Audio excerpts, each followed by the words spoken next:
The treatment of a disorder or disease, especially one caused by the inheritance of a defective gene, by replacing defective genes with healthy ones through genetic engineering. Genes that are flawed and do not work properly can cause disease. Gene therapy is a technique for correcting defective genes and responsible for disease development. Researchers may use one of several approaches for correcting faulty genes. A normal gene may be inserted into a non-specific location within the genome to replace a non-functional gene. This approach is most common. An abnormal gene could be swapped for a normal gene through a homologous recombination. The abnormal gene could be repaired through selective reverse mutation, which returns the gene to its normal function. The regulation of a particular gene could be altered. The schematic illustration shows how a human therapeutic gene is inserted into a deactivated mouse retrovirus. The retrovirus then attaches to and empties its genetic material into a patient's cell. The therapeutic human gene is integrated into the patient's DNA and replaces the defective gene in the treatment of ADA.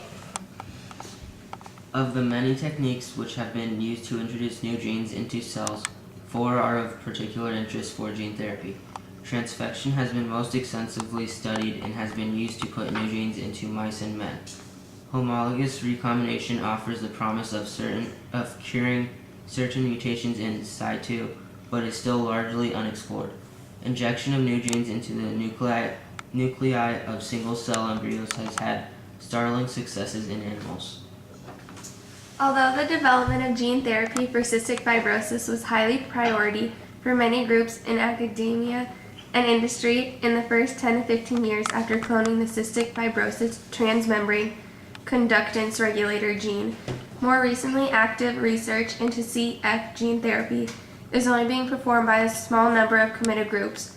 However, despite the waning enthusiasm, which is largely due to the realization that gene transfer into lungs is more difficult than originally thought, and the fact that meaningful clinical trials are expensive and difficult to perform, gene therapy continues to hold promise for the treatment of CF lung disease.